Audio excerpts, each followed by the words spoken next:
Sa pagpapatuloy ng ating istorya, nagharap na sa gitna ng court ang dalawang teams. Ikaw si Omari, tama ba? Napanood kita noong second round laban kay Oscar. Ang masasabi ko lang, ang husay ng ginawa mo. Ako nga pala si Devon. Salamat. Sagot naman ni Omari. Mag-enjoy lang tayo sa laro, wika ng dalawa. Tapos ka na ba makipagkaibigan? Tanong ni Jaden. Pagpapakita lang yun ng sportsmanship, sagot naman ni Omari. Hindi ba't gusto mo maging pinakamagaling? Inaasahan ko na yun ang dahilan kung ba't ka nandirito. Kaya handa Karen dapat na masira ang pangarap ng player na yan. Paliwanag naman ni Jaden. Tama siya, kung gusto kong makasurvive dito, handa dapat akong tapusin ang pangarap ng iba na maging pro. At ganon din sigurado ang iba kaya sila nandirito. Pero hindi porket gusto ko manalo ay ibig sabihin ay parehas na ako sa kanila. Sambit ni Omari, at nagsimula na ang laban. Si Omari at Devon ang naglaban para sa jump ball. Makikita natin na si Devon ang nakatapik ng bola at isang napakagandang pasa sa kanyang kakampi. Sa akin mo binigay talaga ang bola, ano? Sambit ni Ray habang nakapose pa. Huwag ka mag-alala, hindi kita bibiguin. Sabay mabilis na umatake si Ray na halos hindi na rin nakareact pa si Omari at madali lang siya nalagpasan nito. Ano, sandali, magsiset siya ng screen kay Jaden. Sigaw ni Omari, habang mabilis na nakasabay si Devon kay Ray para makascreen agad kay Jaden. Mabilis lang din nalagpasan si Jaden at si Tian na lang ang maaaring pumihil kay Ray. At gaya ng inaasahan, nilagpasan lang din ng depensa ni Tian at sinabi nitong masiyadong mabagal daw ito. Huwag ka mag-alala, sigaw naman ni Omari na nakahabol na sa depensa. Grabe ang player na ito, mabilis niya lang nilagpasan sina Jaden at Tian nang parang wala lang sa kanya. Kailangan ko siyang mapigilan dito. Sinabayan ni Omari sa ere si Ray ngunit hindi niya inaasahan na mas asama pala siya sa isang highlight play. Nagno-look pass sa likod at isang magandang alley-oop dunk para kay Devon sabay sigaw ng katapusan mo na. Ano bang pinagsasabi ng mga ito? Tanong nila Omari na tila nawiwirduhan sa kanilang mga kalaban. Sabay nagmamadaling sigaw naman ni Jaden kila Omari na bilisan niyo. Babawi tayo. Ngunit sa pagtakbo ni Jaden ay dalawa agad ang nagbantay sa kanya. Sige nga, pakitaan mo nga kami, wika ni Ray. Salamat din at alam niyo kung sino ang dapat niyong bantayan, sagot naman ni Jaden. Sumigaw naman si Omari na ipasa mo ang bola. Open si Tian. Ngunit may kung anong nangyari ka Jaden bago pa man ito maipasa ang bola. At dahil doon ay madali lamang naaga ni Ray ang bola sa kanya. Too slow, wika pa nito, sabay mabilis na pasa kay Locke at mabilis ding ipinasa kay Devon.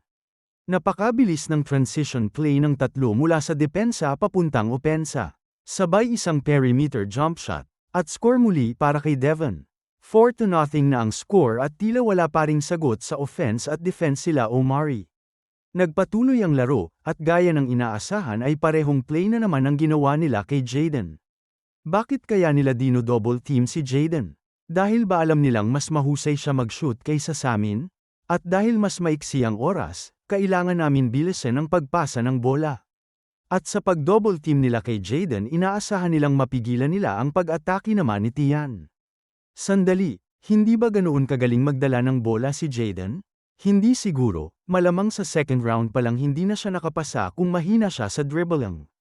Wait, huwag mo sabihin, naglalaro si Jaden na may iniindang injury?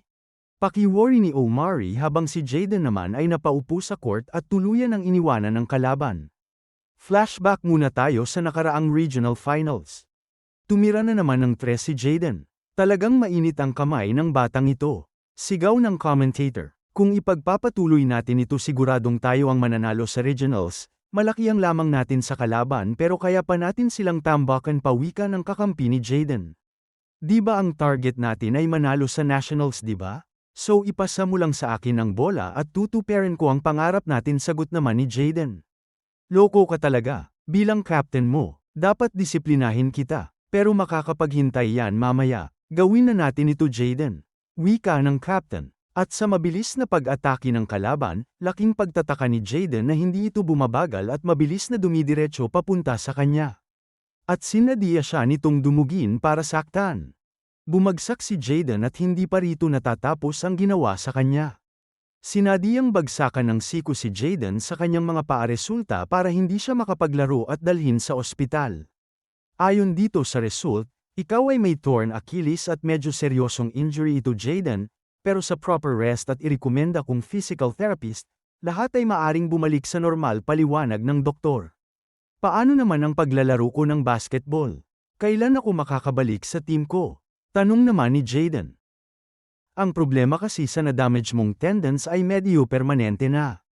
At kung ma-injury ka ulit, maaaring mawala ang kakayanan mong makalakad, so I suggest na kalimutan mo na ang basketball paliwanag ng doktor at hindi naman makapaniwala si Jaden sa kanyang mga narinig.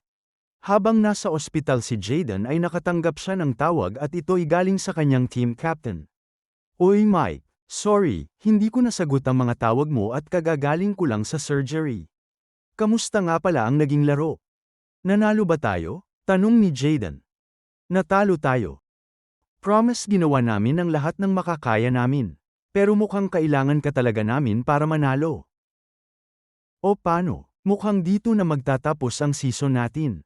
Alam naman natin na gagraduate na ako ngayong taon, kaya tumawag ako para sabihin sa'yo, na isang karangalan ang maglaro kasama ka. Umiiyak na sinabi ni Mike sabay patay naman ng phone ni Jaden. So ganun pala ang nangyari. Nang dahil sa walang hiyang yon. At dahil sa injury na ito, ang pangarap namin ay dito na magtatapos. Hindi ba't sinabi natin na ipapanalo natin ang finals ng magkasama? Hindi ito patas. Ayokong kalimutan na lang ang basketball. Wika ni Jaden habang bumabagsak siya sa kanyang pagkakatayo. At matapos maalala lahat ni Jaden ang mga nangyari, balik sa kasalukuyang laro kung saan makikita natin si Jaden na hindi parent tumatayo. Nagpunta ako dito para sa isa pang chance. Pero dito na ba lahat ng pangarap ko magtatapos? Wika ni Jaden sa kanyang sarili nang biglang nagsalita si Omari. Kung naglalaro ka pera ng mayroong injury, malamang mahal mo talaga ang basketball. Alam mo bang hinahangaan kita dahil dyan? Hindi ka pa naman siguro dyan natatapos? Tama ba?